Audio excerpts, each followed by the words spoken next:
There we go. Now we're recording. Okay. So this is Jeff Miller with SimiIT Computer and IT Solutions. Um, and this is um, August 12th, and we are doing another cybersecurity Q&A, spotting social engineering and cyber scams. And just to let people know, the next one will be October 7th. And I am sharing my screen because it has spotting social engineering and cyber scams. You should be seeing that. Can you guys see that?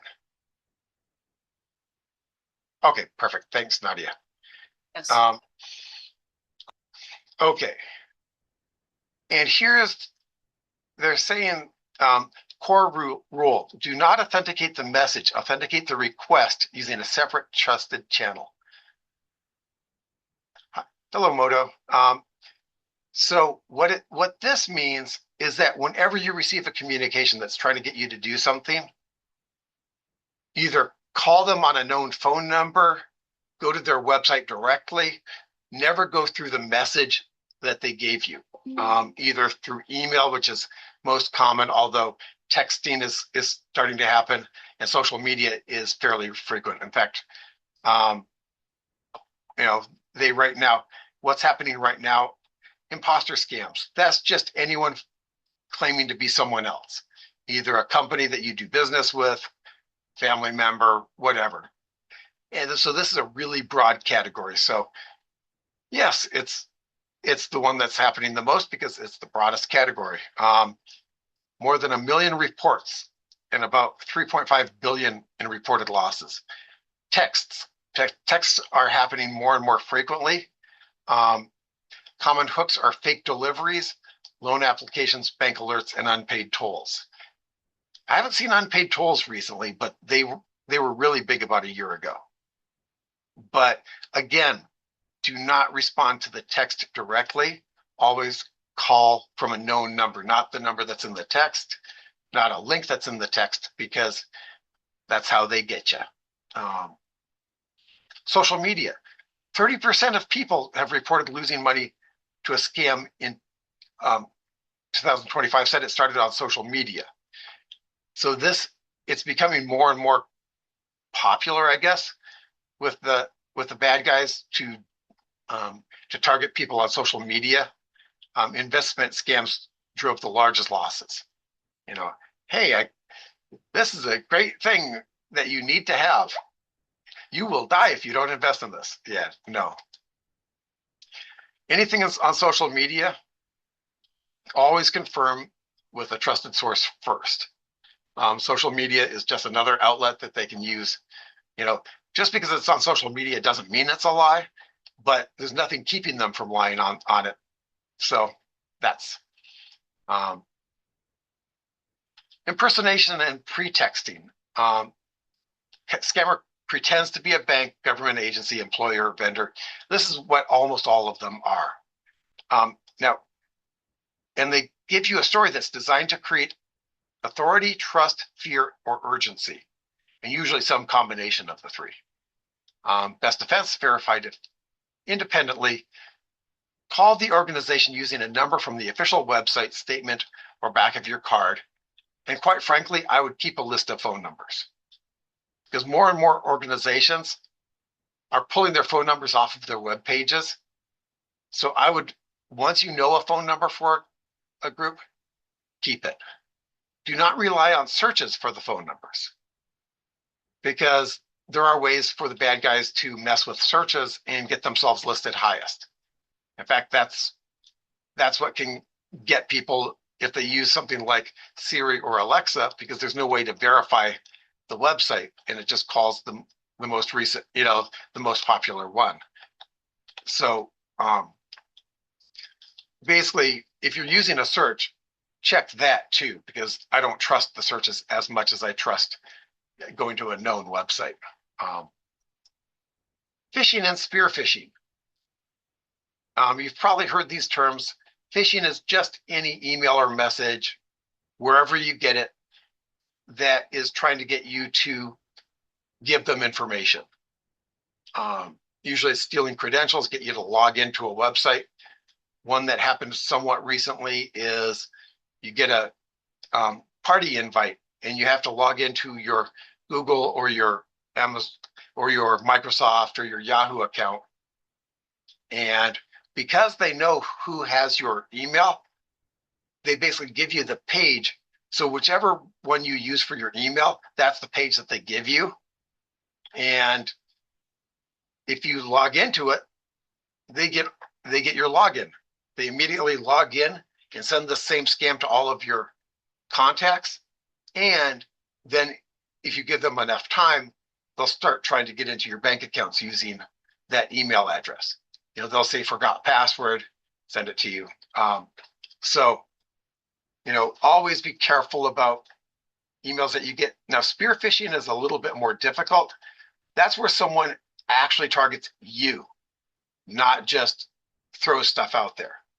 And spear phishing usually has more personal information involved. They know more about you. That's why they're targeting you.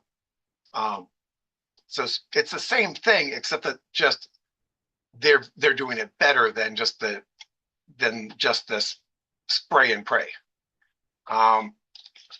So best defense: treat unexpected links, attachments, login requests, payment changes, requests for sensitive data as untrusted until verified. And one of the things that I'm going to say here, I've never been a huge fan of MFA, multi-factor authentication, where, they send you a text to make sure, or you put an authenticator on your phone so that you get a request sent that way. I never was a big fan of it until just recently. And it's not because I think that it will. Oh, Pam, you're saying the spear phishing is a new one? Yeah, most people aren't targeted by it. It's like if you're an executive of a business or if you're famous, they will know enough about you to target you personally. It's a term that's been around for a while. It just doesn't affect most people. But about MFA, I now think that you really should activate the multi-factor authentication. And the main reason, not because I think it makes you safer, because if someone's phishing you and you go to a bad website, it'll ask you for your MFA code, and then you give it to them, because what they do is they go log into the website using your credentials, and then the website says, hey, I need a code. So they'll pop up a screen saying, hey, I need a code. You give it to the bad guys and they use it to log in, and now they're logged in. The main reason for having MFA, though, is if someone does a forgot password, it sends a code to your phone. If it's not set, and if they have access to your email, they can do it. Also, if they want to make it hard for you to get your account back, they can put their phone on it so you can't change it back. Anytime you change it back, it'll send a code to their phone. So if it allows MFA, set it as a purely defensive mode. That way, the codes, it's a little bit more of a pain in the rear to sign into something. It sends a code to your phone, but it means that someone else can't do that. They can't set their phone to it, meaning you can't get your account back. So that's, I've changed my mind on MFA, and this is why, is that you can use it defensively to keep them from keeping control of your phone. Smishing, it's just like phishing, except that they send it through text. Package delivery problems, bank fraud alerts, job offers, unpaid tolls again. I'm getting ones from Amazon that says there's a product recall. Please log in and confirm that you purchased this. It's like, I'm not logging in for a link that doesn't. That link, yeah, not to that link. It's just there are ways to look up that link to see who owns it, but they usually use privacy screens and stuff like that, so it doesn't really help. So just if you get a text, treat it as untrustworthy as someone whispering to you from an alley, especially if it's from someone you don't know. Yeah, don't reply or use that link. Open the company app or type the known website yourself. That's always, if you'll notice a theme here, this is it right here. That's the theme. Um, Vishing, that's um, voice cloning. This doesn't really affect most people. Again, it's getting easier and easier, so it's happening, but it's more like spear phishing. They have to know who they're going for, and they have to know the voice of someone. Now, so many people are posting to Facebook and YouTube, like me, that if they wanted to imitate my voice, they could just have their AI look at some of my videos, and then they could call you using that voice, and make it sound like I'm calling you. Um, but they'll do that with, like, let's say you have a grandchild that posts on Facebook. They could basically get your name from who calls. Then they could message you, pretend to be your grandson, and say, "Hey, I'm in trouble. I need $10,000 sent to sent to here so that I can pay bail, or pay my bar tab or something like that."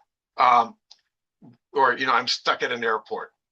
These are all things and they could know that he's at an airport because they can know he's traveling because he's posting it on Facebook, um, or not, Facebook, or YouTube, or something like that. So this is where they can use that. That's so always, if someone's calling you that um, ask them questions that only they know, not something that they would post. And they say establish a verification phrase for money requests or access requests. Let's say your grandson calls and says, "Hey, I need to get into your email account so that I can fix something." Well, unless he's working on something, that may or may not be him. So a verification phrase is good, especially if the request, if you ask a phrase and they give you something else that's totally not connected to the one that you sent, that you gave them, that's the best. What kind of fish do you like? And they say, "It's Tuesday." That could be, perfectly valid. In fact, that's even better than, than them maybe being able to search through his feed and see what kind of fish he likes. So that's a good way of solving that. Again, most people won't see that right now. As things get easier and easier with the tools that the bad guys have, it'll be more common. But right now, yeah, not as much. QR code phishing. I hate this one. I see this all the time. You see QR codes posted lots of places, and a lot of times they don't even say what they are. They're just relying on someone clicking on it and going to somewhere. And there's so much bad that someone can do from that. If you see a QR code, don't use it. Use whatever URL you need. One guy in my business would throw QR codes out, put them on stickers and stick them to, telephone poles, stick them to bathroom walls and stuff like that. And basically it's, "Hey, if you got to this page, you really need my services." Because the main thing is, don't do that. It's kind of like they used to leave thumb drives out and about, and people would stick the thumb drives in their computers and bad stuff would happen. It's the same thing, just a cheaper and easier way of doing it. So yeah, don't go to unknown QR codes. In fact, I try not to go to QR codes at all. If there's a URL anywhere that I can find, I go to that. And if I absolutely know the QR code and trust it, then I might go to it, but I'll probably try to look it up first, because I don't trust QR codes right now. Business email compromise. That's where someone gets into a company and fakes being someone else from the company to try to get you to do something. Had someone almost lose $30,000 because one of his employees got an email quote from him saying that he needs he needs to set up a wire transfer. Fortunately, the employee said, basically called him up and said, "Hey, I sent that wire transfer you requested." Basically thinking, "Hey, I did the job, pat me on the head." And the guy immediately called his bank to stop it. And the bank told him that if he'd been 2.5 minutes later, it would have gone through and he'd be out 30 grand. I'm shocked that still happens because it's just everybody knows it's fraud, but it still happens. It's crazy. You know what? They did I worked with a company that did a study. Oh, yeah, Moto. Let me finish this. Did a study. 30% of employees would answer any email. And they'd, without training, they would answer anything. They'd click anything. With training, 5% of employees still click anything. So there are just those people, Randy.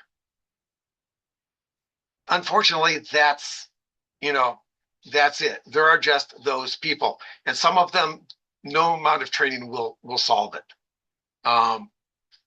But you have to identify those people in your company and learn to restrict their access to things. Moto, you had a question? Moto? Okay. Go ahead and if I'm not answering someone's specific question, I'll get to yours. And something in chat. Let's see. Isn't using apps with a fingerprint sign in safer than a website on a browser? Oh, my mic doesn't work. Okay, thanks for texting it or putting it in the chat. No.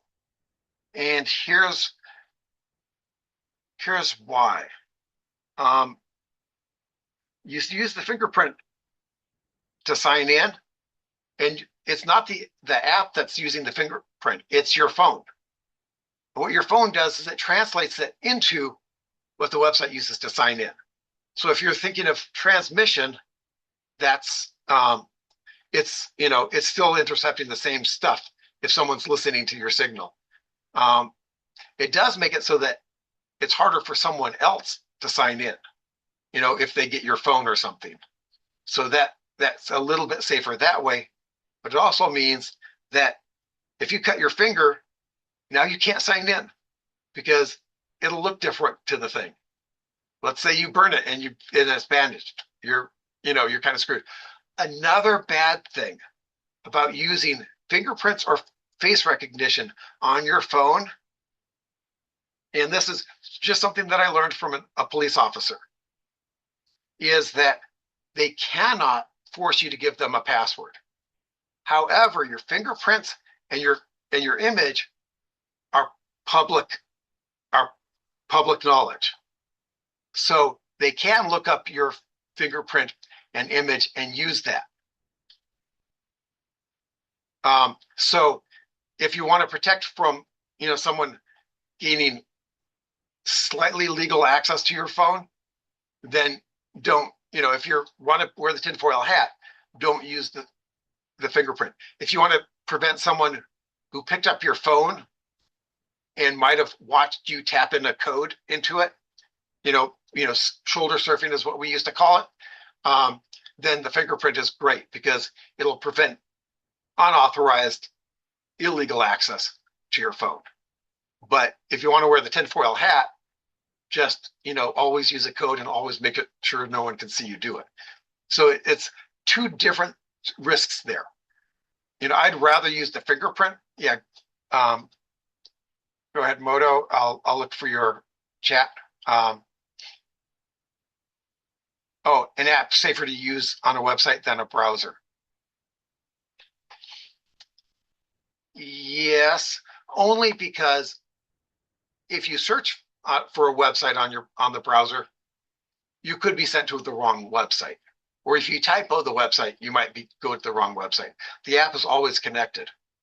Otherwise, there's no real difference. The only thing is that the app, as long as you got the app from a trusted source, okay, another, let's wear some tinfoil on my head. Um, the apps can be faked. Um, Google is continuously pulling apps, and so is Apple, continuously pulling apps that are bad apps. And some of them, they look like they do something and they work for months. And then suddenly they get an update and now it does malicious activity. Or they get several updates and over time it builds the malicious activity into it in a way that um, they it doesn't hit the filters. It doesn't hit the filters, and suddenly the app that was okay before isn't a good app. But if you go to, like, let's say B of A, not picking on them particularly, just because I just talked with someone else about B of A, so it's in my head. Let's say you get the B of A app. As long as you get it either from a known good B of A website or you get it from the App Store and you know that it's a B of A website, then yes, that is safer. But there's always a risk. There's a risk that you got a bad app. I mean, sorry to like make things sound like there's nothing safe, but in my business, nothing is safe. There are just some Yeah, things that you're are right. safer than Nothing is others. safe. There Nothing are is just, safe. yeah, there are just things that are safer than others. And there are ways to minimize your risk. Um, so that's all. So again, an app can be safer as long as you've got the right app. But that's the same thing as a website. The website is just as safe as the app as long as you've got the right website. They're just, you know, you just pick your, pick your poison, I guess. Um, I sorry I don't have a more satisfying answer for you. Uh, okay. Um, Social media investment, romance, shopping, and job scams. Romance. That hot 24-year-old lady is probably a 40-year-old guy. Just saying. No matter what the pictures show.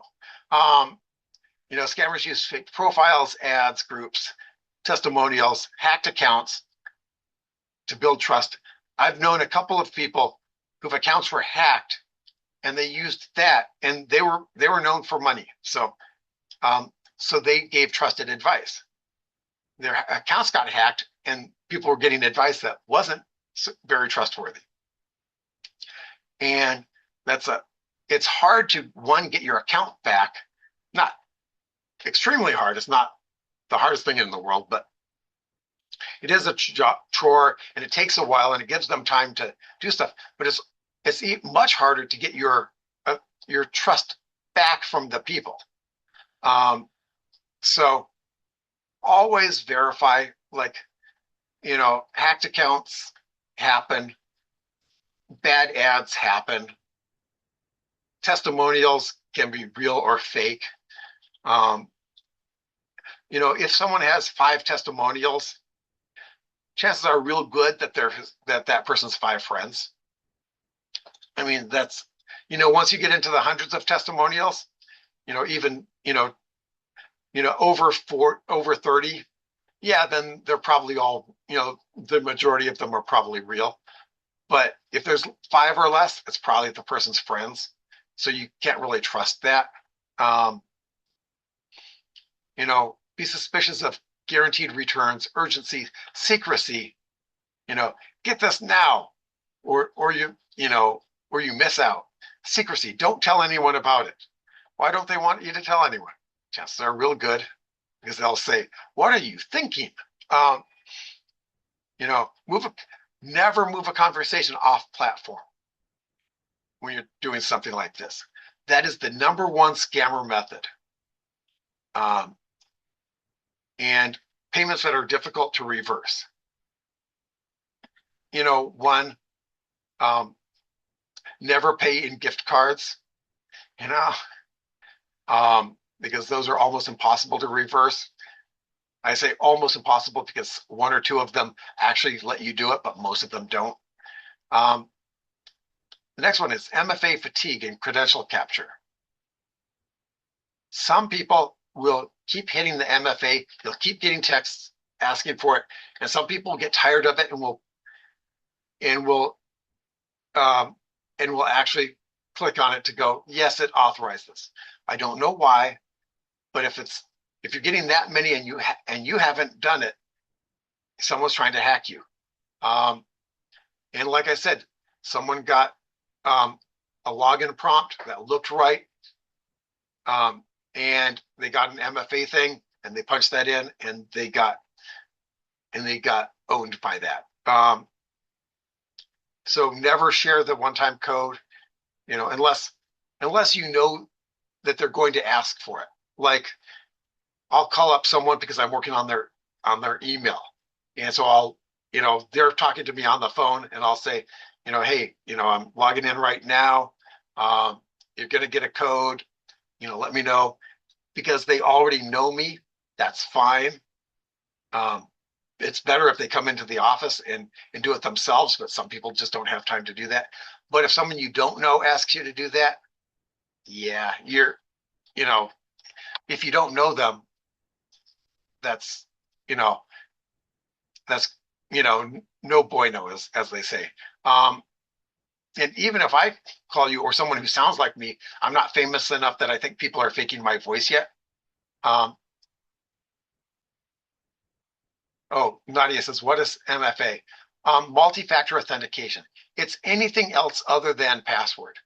Like text sent to your phone, or um, or you have an authenticator app and it asks you, to hit a button on your authenticator app, or it asks you to type in a code from your authenticator app.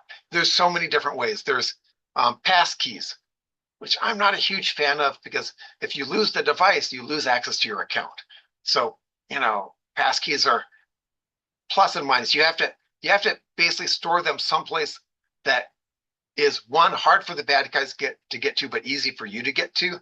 So that if you lose the device, you can set it up on a new device, and you're typing in a 50 to 60 character random jumble in it and hoping you don't typo. Not good. Or you put it on a thumb drive and hope you don't lose the thumb drive, hope the thumb drive doesn't go bad so that you can copy paste it. So passkeys are good. And if you really, really need the security, use passkeys, but make sure you have copies of them in places that like you control, and that like someplace other than your home. Because if your home burns down and your device burns and your passkey burns also, then you're not really protecting yourself from that. It's not useful. Um, if you have if you have a friend that you can give them a box that has the thumb drive in it and maybe a written out thing, and you trust them not to mess with it, do that, especially if they don't live in the same city. Because like I said, a fire, I live in Southern California, fires happen. And if my home goes, my neighbor a block away home is probably going too. So, so passkeys are good as long as you can keep track of them. So yeah, anything, and that's why I like having MFA now, even if it's basic, because MFA makes it so that someone else can't set up their own MFA to keep you out of your own account. Because I've seen that happen. And they had to basically just drop that account. Let's see. Yeah. So, so basically, and I gave you the example of, they went to a bad website, asked for the password, then asked for the code, and boom, you just gave it to them and they got in. So never give anyone your verification code. use passkeys or other phishing-resistant authentication where available. Um, again, if you use a passkey to get into a bad website, they can still use that. So nothing is really 100%. There are some that are safer than others. And it's kind of like locking your car door. I've seen someone go down a street and drive down a street with a passenger leaning out their window. They drive slowly, and they test every single car door as they go by.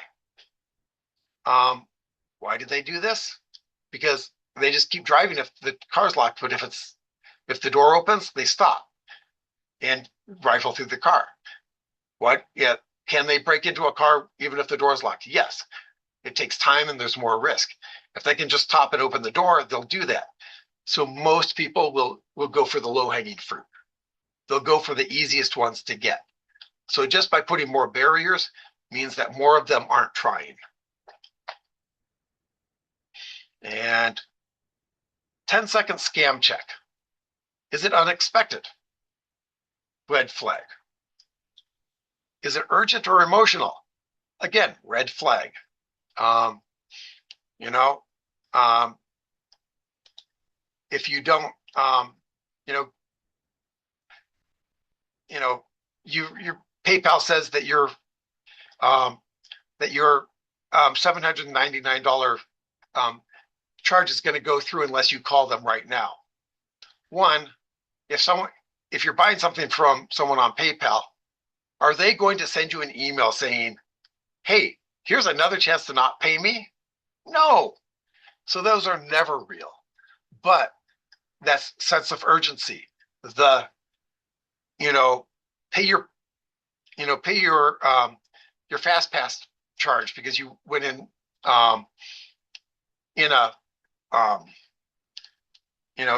you did bad parking, you were speeding on a camera, you used the HOV lane when you shouldn't have in a city that you've never been in, that sort of thing. Those all try for urgency. There used to be one with the FBI was going to come to your house if you didn't pay them in gift cards. It's like, there's several things wrong with that. However, some people come from countries where that happens. So they were legitimately concerned. And I've talked with those people and I've talked them down from that. So, asking for access. Almost no one that calls you, unless you set them on a job and they need access to perform the job that you asked them to do, they don't need it. Asking for money. Anyone that asks you for money, make sure that they're who they say they are and, etc. And almost no one needs gift cards or cryptocurrency nowadays. Used to be a fad. Nowadays, even cryptocurrency people can take regular money. Wire transfers, payment apps, especially if it's an app that they ask you to download. Yeah, no. Changed banking instructions. Yeah, anything's unusual for asking money. Can I verify elsewhere? Darn Skippy, you can. And do so. Use a known phone number. That's why I say keep a list of phone numbers. Even if they're just in your contacts on your phone, do that. Use their official app. Again, or bookmarked website. And bookmarked means that you don't have to look it up and it's a known good. Hard to do that on a phone, but on a computer, you can set up as many bookmarks as you want.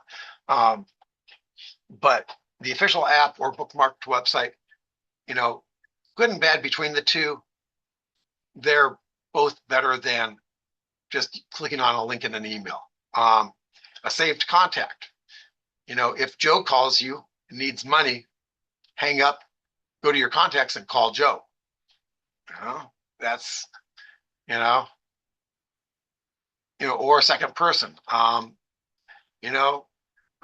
Grandson needs money. Call your child and say, hey, I hear grandson's in trouble and needs money.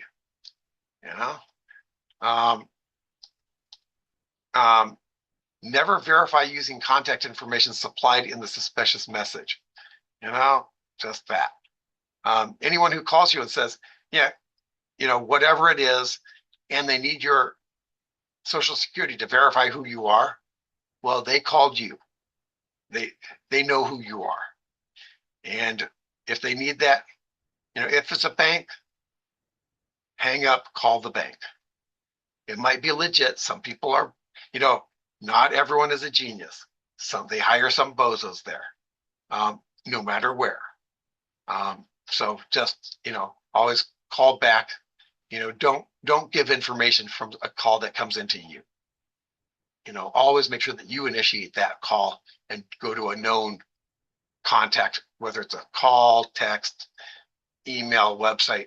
Make sure that you know it already. A password manager and unique passwords for important accounts. Someone's American Airlines got a data breach just recently.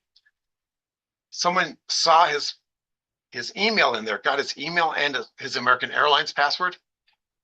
And unfortunately, he used the same password for his email. So then they got into his email and used that to do a whole bunch of forgot passwords on places.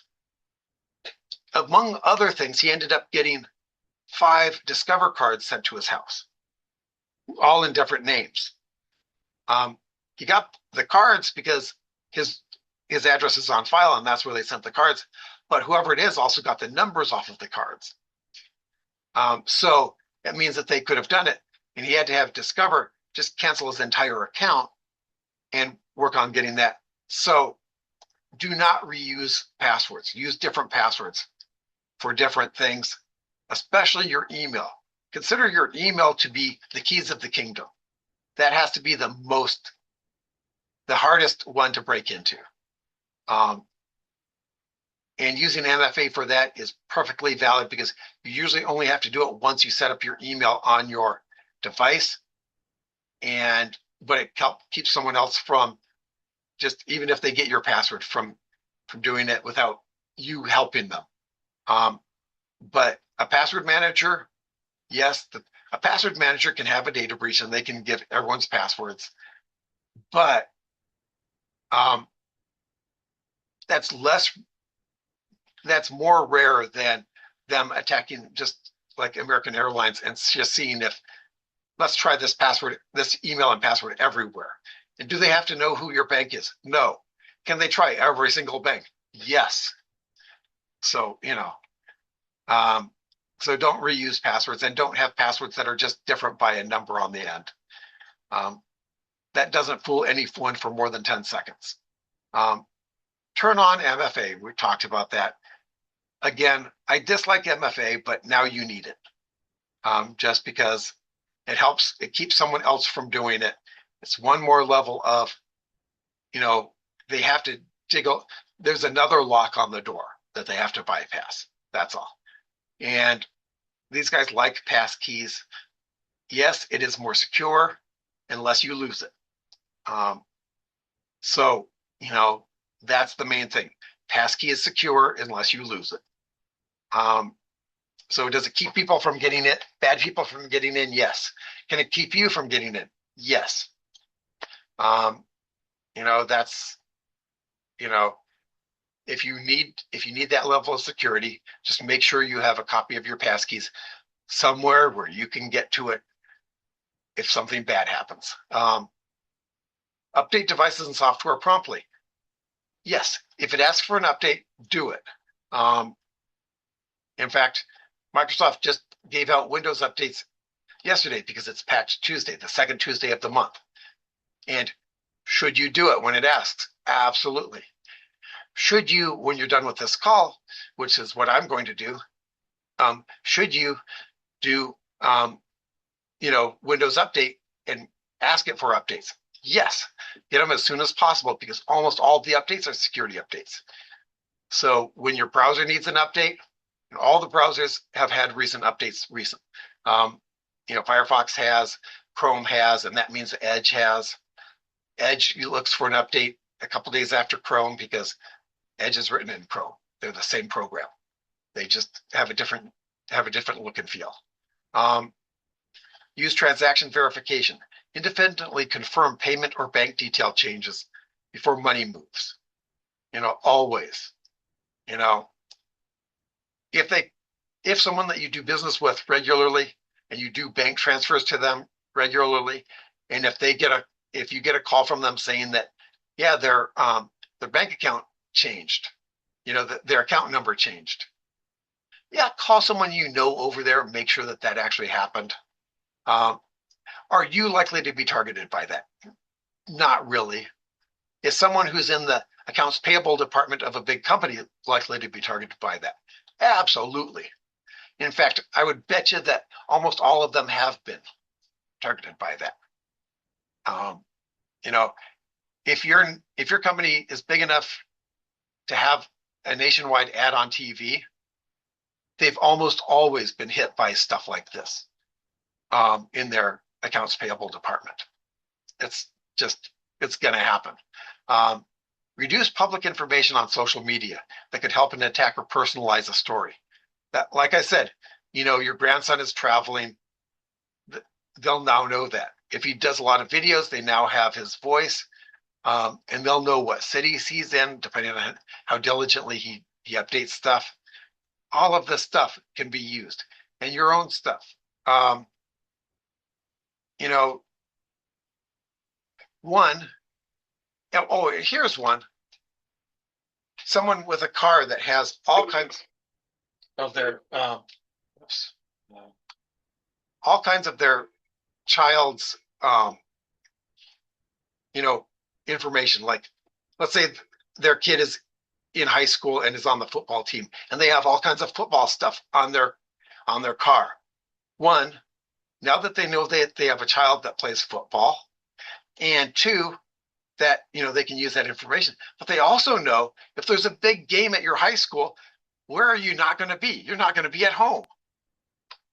Yeah, So Jeff, I wanted to add that I stopped doing the checking in on Facebook yeah, because like I just checked in at the Dodger Stadium for the Dodger game. It's like, oh, that now they know that I'm gone for the next 3 hours. Or exactly. I Yeah. post or I post a photo of me and my wife on the beach in Hawaii, and I say something about, beginning a great 7-day vacation with my wife. I can't wait to it's like, Mm-hmm. no, because now Yep.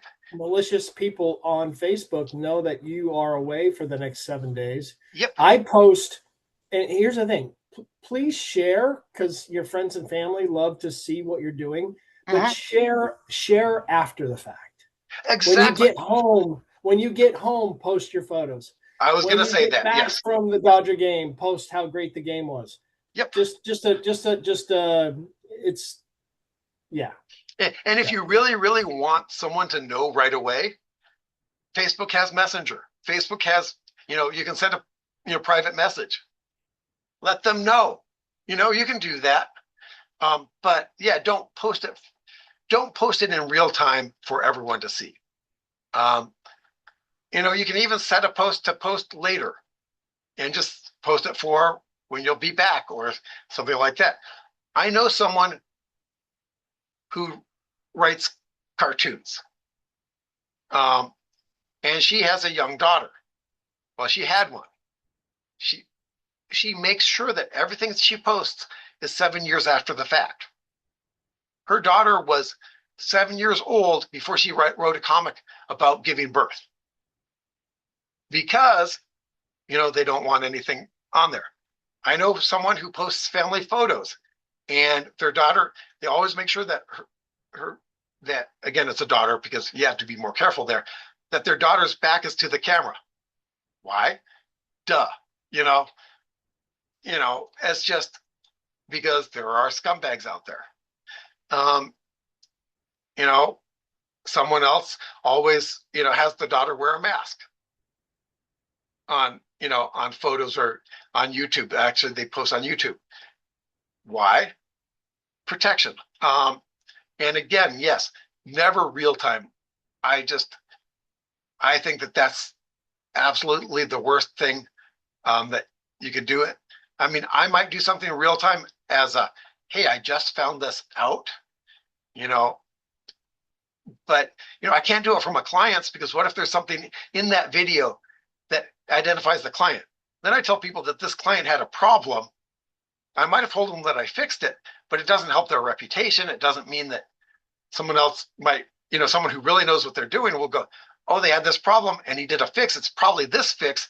That might be something else that I can exploit. So, you know, you just don't. Um, I have to be more careful about some things. Other people, especially if you have young kids, the, posting how many kids you have on the back window of your car. Yeah, that get out the razor blade, scrape that stuff off. Um, it doesn't need to be there. Important caller ID, the displayed sender name, a familiar voice, a realistic website, even a message from a real account are not proof that the request is legit. Now, some of them, like a real account, less likely to be a fake. Basically, as you go down this list, it's less and less likely to be fake. But caller ID, oh, you can spoof that. I could pick anyone's hero's phone number if I knew the phone number and put it as my caller ID. The display caller ID. I mean, there's legal tools to do that.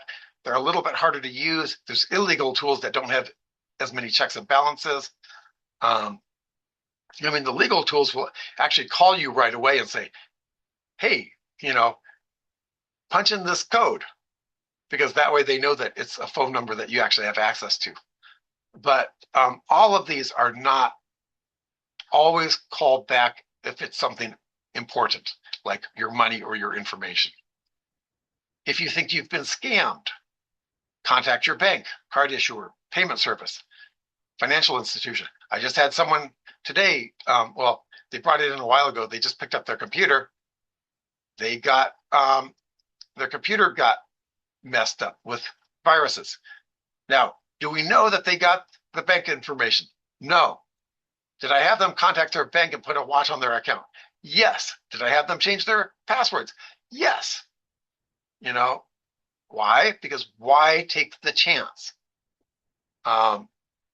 So, and they say if money moved. I say if you're even suspicious. Even if you're suspicious, just contact them. If anything gave you the red flag, it's better to be safe than sorry. Change the affected password from a trusted device. Yes, if your computer got hacked, change it from your phone. Change it from a friend's, computer, as long as you make sure that, that you trust that person. Also change reused passwords elsewhere. Absolutely. If you use the same password and you think that it's been compromised on one account, it's compromised on all of them. They're going to try it everywhere. Again, don't reuse passwords. A password manager is helpful with that. In fact, they can give you a string of random stuff that you'll never remember, never be able to type in, but you can copy paste from it. It's great unless you need to, and a lot of them have phone apps too, which is good because typing in 25 random characters into a phone is not fun, especially if you're popping between letters and special characters all the time. Revoke unknown sessions devices. If your email account gets hacked, you can go into the settings. Google, Gmail has it, Microsoft has it, Yahoo has it, although Yahoo's not good about it. So I don't like Yahoo right now. If someone wasn't able to, they said revoke sessions, but they didn't actually do that. The bad guys were still able to use the account. But what it does is you go in there and say, revoke all sessions for unknown devices, meaning other than yours, or all of them. It just means that you'll have to re-log in again right now. And they have to re-authenticate using the MFA if you have it set up. And basically it boots everyone out of your account. That's first things first, is do that. Because the first thing they'll do is try to go everywhere and do forgot passwords with your email account. If a business payment was involved, alert the organization immediately, preserve emails, texts, phone numbers, URLs, receipts, transaction details. All of these are good to get your bank to give you your money back, or your credit card company to give you your money back. Also, send the, do an alert with the FBI. In fact, that's the next one. Are they going to investigate your case specifically? No, but it gives them information. Like if they get the same stuff from like 1,000 people, it starts letting them know that, some bad guys targeting individual people. Now, if you report fraud of $1 million or more, will they investigate it? Probably. But if it's like for a couple $100 or a couple $1,000, they probably won't investigate yours, but they'll let you know that you're part of an investigation. And if they investigate the people and find a whole chunk of cash there, they'll have a list of people who cash is owed to. And they might contact you on, getting it back once everything's settled. So it could take years for you to get it back. But if you report it, then you might. So I would always report it, especially because, for one thing, they have to know where to look. And if they don't know that a certain scam is out there, then, let's say no one reports it. It takes them 3 weeks to get a report on it. They won't be looking for that. They won't be looking for the perpetrators. But if you report it right away, then they start looking sooner. They might not start looking on yours, but say they get a couple hundred. Yeah, that means that it's a trend. They're going to start looking for it. And here are a bunch of links. I don't expect you to see these on your screen, but if you give me email addresses in the chat, I will send this to you. And so that you will have these links, and if you that you can click on and go to them, or if you really listen to what I said, you can type in this whole darn long link yourself and make sure that it's not a bad link. But it depends on how much you want to trust where. But these are all good links for most of the information that I've given you tonight, except for where I've told you about personal, stuff that's happened to customers and stuff that I've seen. But turn on MFA, all of the stuff, and I see some Randy, yep, Nadia. Okay, yeah, I'll get these to you after we're done here. And I am going to stop sharing after I give you a chance. This has been on here for a while. I'm going to go back up to the top. If you wanted to screenshot it, you can, but I'll send you the PDF. And I'm going to stop sharing now. There we go. So a lot of you guys have been asking questions throughout. Are there any questions that you wanted to get to but haven't gotten to yet? We've got time. I bookmark an hour for this, but I can go longer if you have more questions, or if none of you have questions and you've gotten a chance to get me your email address, and Pam, thanks Pam, and Moto, can you send the transcript of the whole Zoom afterward? Yes, Moto, I don't see your email address here. Yeah, we'll need that, and we'll have to figure out. I think I know what to do, but we'll have to figure out how to do it. Yeah. Thank you. Yeah. Mr. Jeff? Yeah, Nadia? Yeah, great information, but for my not such a fast brain and technology knowledge, I would need to either listen to it or to, I don't know how to find out like how my brain can absorb some of it. I mean, not all of it, but some of it. Right. Yeah. Well, I did remember to record this one, and thank you, Pam, for the reminder, because I thought I was recording it. So I will be posting this on my, SimiComputer and IT Solutions YouTube site, probably on my website as well once I get around to that.